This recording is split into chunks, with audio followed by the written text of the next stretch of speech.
하나님 말씀은 마태복음 19장 23절부터 24절입니다.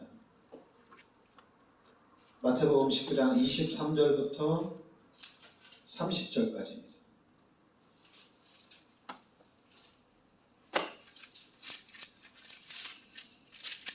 우리 같이 합독하겠습니다.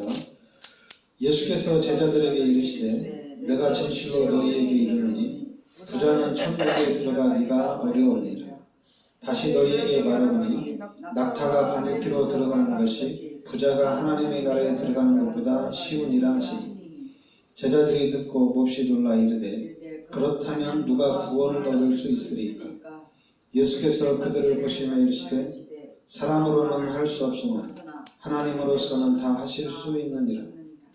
이에 베드로가 대답하여 이르되 보소서 우리가 모든 것을 버리고 주를 따라 싸운데 그런즉 우리가 무엇을 얻으리이까? 예수께서 이르시되 내가 진실로 너희에게 이르노니 세상이 새롭게 되어 인자가 자기 영광의 보좌에 앉을 때 나를 따르는 너희는 12 보좌에 앉아 이스라엘 12지파를 심판하리라. 또 내 이름을 위하여 집이나 형제나 자매나 부모나 자식이나 전토를 벌인 자마다 여러 배를 받고 또 영생을 상속하리라. 그러나 먼저 된 자로서 나중되고 나중된 자로서 먼저 될 자가 많으니라. 아멘. 오늘 마태복음 우리 19장 23절부터 30절에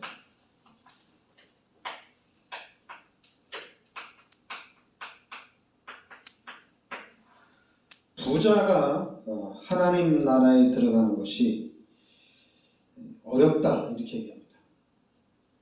부자가 천국에 들어가는 것은 어렵다. 어느 정도 어렵냐면은 24절에 낙타가 바늘기로 들어가는 것이 부자가 하나님의 나라에 들어가는 것보다 쉬우니라. 그러니까 부자가 천국에 들어가는데 낙타가 바늘기로 들어가는 것이 더 쉽다는 얘기입니다. 그러니까 여러분, 이 부자가 천국에 들어가는 것은 너무 어렵다는 얘기입니다. 낙타가 바늘기로 들어가는 것이 더 쉽다 이렇게 말할 정도로 부자가 천국에 들어가는 것은 너무 어렵다는 얘기입니다. 그럼 한마디로 이거는 뭐냐면은 물질이 풍요하면은 영적인 부분이 빈곤해진다는 거예요. 그러니까 재물을 많이 가지면은 천국에 못 간다. 부자는 천국에 절대 들어갈 수 없다. 이런 것이 아니라 육신적으로, 왜냐하면 그 20절부터 22절에 보면 그 청년이 이르되 모든 것을 내가 지켜 싸운데 아직도 무엇이 부족하니까 예수께서 이르시되 내가 온전하고자 할진대 가서 내 소유를 팔아라 가난한 자들에게 주라. 그리하면 하늘에서 보화가 내게 있으리라. 그리고 와서 나를 따르라 하시니 그 청년이 재물이 많음으로 이 말씀을 듣고 근심하며 가니라. 그러니까 부자가 모든 율법을 다 지켰어요. 다 부족함이 없어요. 부족함이 없이 다 지켰는데, 근데 예수님이 그 부자한테 뭐라고 얘기하냐면은 네 소유를 다 팔아서 가난한 자들에게 주라는 얘기입니다. 네 소유를 다 팔아 가난한 자들에게 주라. 그리하면 하늘에서 보화가 내게 있으리라. 이렇게 말씀하죠. 그러니까 하늘에서 보화가 내가 있으리라. 이렇게 말씀합니다. 그러니까 바로 우리는 요 하나님의 나라, 예수를 믿는 사람들은 요 하나님의 나라를 중심으로 한 이 삶을 살아가야 된다는 얘기입니다. 근데 그게 쉽지가 않죠. 쉽게 얘기하면은 부자가 자기 소유를 다 팔아서 가난한 자들에게 나누어준다. 그러므로 인해서 하나님 나라에 내 상급이 쌓인다. 그럼 좋죠. 그런데 이 일이 너무 어렵습니다. 그러니까 이제 제자들이, 그렇죠. 25절 제자들이 듣고 몹시 놀라 이르되 그렇다면 누가 구원을 얻을 수 있으리까? 26절 예수께서 그들을 보시며 이르시되 사람으로는 할 수 없으나 하나님으로서는 다 하실 수 있느니라. 그러니까 사람의 힘으로는 안 된다는 얘기입니다. 사람의 힘으로 구원을 받을 수 있는 것이 아니라 바로 누굽니까? 하나님의 은혜입니다. 우리가 이 하나님의 은혜로 구원을 받는다는 얘기입니다. 그러니까 자꾸만 우리가 무엇을 해가지고 구원을 받는다. 근데 우리가 신앙생활 하면서 그런 경우가 참 많아요. 저렇게 예수를 믿어가지고 하나님의 축복을 받을 수 있을까? 이런 얘기 많이 하거든요. 그래도 이제 당연히 이제 신앙생활을 잘한다고 생각하는 사람들은 그 못하는 사람들에 대해서 비판이나 중재가 흘러나오게 돼 있어요. 근데 우리는 이 하나님의 은혜로 구원을 받았다면 그게 아니라 다른 사람이 못하는 걸 보면 저렇게 해서 어떻게 하나님의 축복을 받을까 우리가 판단하기보다는 나 자신이 진짜 우리가 하나님께 감사를 해야 된다는 얘기입니다. 그리고 찬양을 해야 된다는 얘기입니다. 하나님 나를 이렇게 구원시켜 주셔서 감사드리고 또 하나님 나에게 이렇게 신앙생활을 잘할 수 있도록 바른 생각을 주시니 감사합니다. 감사를 해야 된다는 얘기입니다. 그러면서 이제는 뭐합니까? 그들을 위해서 우리가 기도를 해야 됩니다. 하나님 저들도 이 복음 속으로 들어올 수 있도록 저들도 바른 신앙으로 하나님의 축복을 누릴 수 있도록 우리가 기도를 해줘야 된다는 얘기입니다.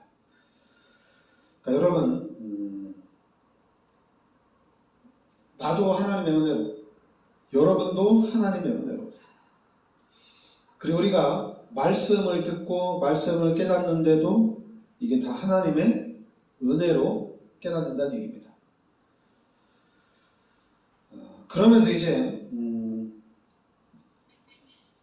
그 29절에 보면 또 내 이름을 위하여 집이나 형제나 자매나 부모나 자식이나 전토를 벌인 자마다 여러 배를 받고 또 영생을 상속하리라.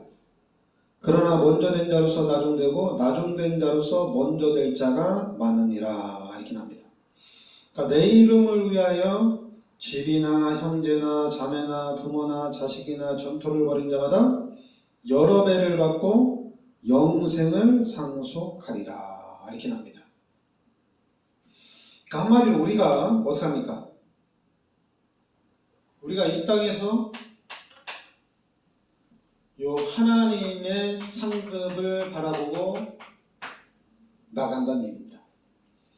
그러면서 우리가 이 땅에서 여러분들이 요 하나님의 상급을 바라보고 우리가 헌신하거나 우리가 당연히 요 희생을 하게 된다면은 반드시 하나님께서 우리를 보상해 주신다는 얘기입니다. 그런데 사탄은 이것까지도 자꾸만 못하게 만들어요. 내가 하나님 앞에 이렇게 헌신하고 있는데 왜 하나님 나를 축복 안 해줍니까? 자꾸만 그래요. 왜 그러냐면 여러분 하나님의 나라를 생각하셔야 됩니다. 분명히 하나님은 다 알고 계시고 다 보고 계셔요. 근데 우리는 자꾸만 육신적으로 내 눈에 보이도록 나한테 뭔가가 와야 돼. 나한테 증거가 있어야 돼. 그래야지 저 사람 신앙생활 잘했다. 저 사람 믿음이 좋다 이렇게 얘기하는 거예요. 자꾸만 이 하나님 나라에 대해서는 잘 몰라요. 우리가 이 땅에서 하나님 나라 일을 하면 할수록 하나님 나라에서는 당연히 상급이 쌓이게 돼 있거든요. 근데 우리는 자꾸만 육신적으로 보니까 제 교회 저렇게 오래 다니고 제 집 팔아서 헌신하고 하나님 앞에서 저렇게 헌신을 많이 했는데도 축복을 못 받는데 뭐 내가 뭐 할 필요가 있냐, 자꾸만 이런 생각을 한다는 얘기예요. 그게 왜 그러냐면은 우리가 자꾸만 이 영적 사실을 몰라서 그렇죠. 여러분, 이 영적 사실을 정확하게 우리가 알아야 됩니다. 그래서 이 영적 사실을 알고 당연히 이 우선순위를 영적인 부분에 우리가 둘 수 있어야 돼요. 그래서 우리가 영적으로 당연히 성장이 돼 나가야 된다는 얘기입니다. 영적으로. 그런데 이 부분은 자꾸만 배제가 되죠. 믿음이 좀 성장을 해 나가야 되는데 이런 부분이 좀 잘 안 돼요. 특히 기독교인들이 너무 안 돼요. 기독교인들이 자꾸만 육신적인 부분에 너무 기독교인들이 끌려다녀요. 그러니까 이게 우리의 신앙이 이런 부분들을 좀 바로 잡아야 되거든요. 이런 부분들을 바로 잡아야 되는데 너무 기독교인들이 눈에는 보이지 않지만 너무 이렇게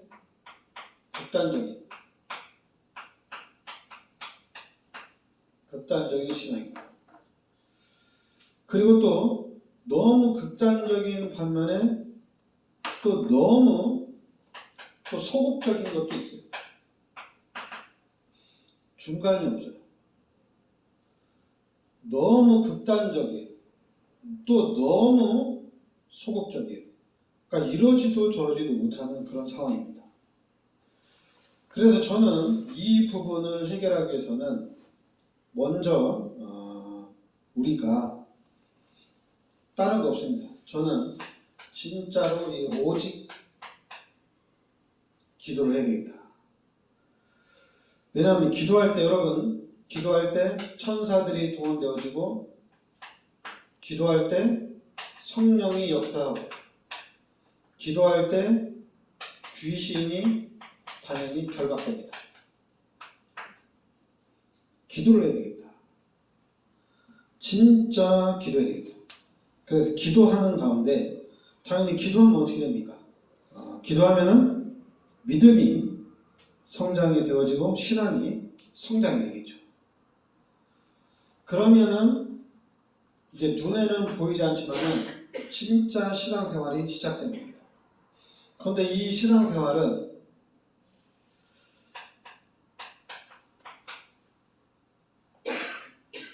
비밀이에요. 비밀. 이 말해줄 수가 없어요. 말해주면 그렇잖아요. 야, 너 주일 성수만 똑바로 해봐라. 하나님 축복해주나 안 해주나. 말해주고 싶죠. 너 주일날 왜 이렇게 빠지냐. 안 빠지지 말고 주일날 교회만 잘 다녀도 너 하나님 축복해주신다. 그런데 이 부분을 사람들이 너무 극단적 소극적으로 얘기해가지고 지금은 말을 할 수가 없어요. 야, 너 11조만 제대로 해봐라. 하나님 어떻게 축복해주시는지 봐라. 이게 확실한데 이 부분을 너무 그동안 사람들이 극단적으로 말하는 사람이 있고 소극적으로 말하는 사람이 있고, 야, 네가 그렇게 11조를 안 해가지고 네가 축복을 받겠냐, 이런 사람이 있고, 네가 뭐 교회도 제대로 안 다니면서 네가 무슨 하나님의 축복을 받겠냐, 너무 이렇게 극단적으로 말하는 사람이 있어가지고 지금은 그 중요한 것들이 이제 말을 못하게 만들어놨어요. 교회 가면 11조 얘기하고 교회 가면 주일 성수 얘기하고 뭐 매일같이 뭐 교회에 묶여 있어야 되고 뭐 사회생활을 어떻게 하고 요즘 레저 시대인데 레저 생활을 어떻게 하냐, 뭐 그렇게 생각해요. 당연히 맞죠. 근데 우리가 하나님의 나라를 알고 영적 사실을 안다면은 다르죠. 근데 중요한 거는 지금 기독교인들이 하나님 나라와 영적 사실을 잘 모르고 육신적인 부분만 안다는 얘기예요. 육신적인 부분만. 당연히 교회를 열심히 다니고 오래 다니면 영적 부분이 성장이 됩니다. 근데 몰라요. 중요한 건 그걸 몰라요. 교회 다니는 게 훨씬 우리에게 이익이고 유익이에요. 근데 그게 표면으로 확 나타나질 않아요. 왜냐하면 이거 비밀입니다. 신앙생활 자체가, 예수 믿는 것 자체가 비밀이에요. 그래서 여러분들이 이 비밀 속으로 들어가야 되는데, 이 비밀 속으로 들어가려면은 먼저 내 자신이 체험을 해야 되겠죠. 내 자신이 체험을 하고 내 자신이 나를 이제 지켜 나가는 겁니다. 그러면서 당당히 보여주는 거예요. 목사들도 똑같아요. 제가 돈이 많으면은 목사들이 막 따라요. 막 전화해요. 돈이 많으면. 제가 돈이 없다고 하면은 전화 안 해요. 전화 안 합니다. 무슨 일이 있어도 나를 빼고 하지 나를 안 껴줘요. 내가 이제 경제적으로 풍부하면 어떻게든지 나를 데리고 가서 내 돈을 써야 되니까 부르고, 근데 내가 경제가 안 되면은 당연히 도움이 안 되니까 계속 배제하고, 다 그래요. 진짜 기도하는 사람이냐, 진짜 믿음 있는 사람이냐, 이걸 안 봐요. 그냥 한 번에 잘라요. 뭐 응답도 못 받고 축복도 못 받는 게 뭐 이렇게 얘기하는 거예요. 그러니까 돈이 있으면 응답 잘 받고 있다. 야, 돈이 있으면 야, 저 사람 믿음 좋다. 그리고 경제가 안 되면 와, 저 사람 믿음이 없다. 저 사람이 기도를 하는 사람인지 안 하는 사람인지, 저 사람이 정말 영적인 이 사실을 알고 하나님의 나라를 누리는지 안 누리는지, 여기에는 관심이 없다는 얘기예요. 그러니까 당연히 뭐 교회 가면 뭐하냐, 기도하면 뭐하냐, 헌신하면 뭐하냐, 막 이렇게 도매급으로 다 잘라버리는 거예요. 그러니까 이제는 여러분과 제가 이제 바꿔야 됩니다. 야, 기도하면 하나님 응답 주신다. 그리고 교회 가면 축복이다. 그리고 우리가 헌신하면 헌신할수록 하나님 나라의 상급이 계속 쌓인다. 이거를 이제 우리가 계속적으로 보여줘야 됩니다. 근데 비밀이에요. 여러분들이 이 비밀 속으로 들어와야 돼요. 그래서 여러분과 제가 진짜 이 시대에 하나님이 주시는 우리가 30배, 60배, 100배의 우리가 응답을 누려야 될 줄 믿습니다. 기도하겠습니다. 하나님, 오늘 말씀을 통해서 우리가 이 영적인 사실을 잘 알게 하여 주시옵소서. 그래서 영적인 부분에 우리가 우선순위를 두게 하여 주시옵시고, 영적으로 우리의 신앙이 성장할 수 있게 하여 주시옵소서. 그래서 이제는 우리의 삶이 하나님의 나라를 위한 삶이 되게 하여 주시옵소서. 자꾸만 이 땅에서 육신적인 삶이 아니라 하나님 나라를 위한 삶을 살고, 이 땅에서는 하나님의 보호하심과 하나님의 은혜와 축복을 누리는 삶이 되게 하여 주옵소서. 예수 그리스도의 은혜와 하나님의 크신 사랑과 성령의 내주인도 역사하심, 이 시대적인 축복 속에 들어와 있는 우리 전도자들 머리 위에 항상 함께 있을지어다. 아멘.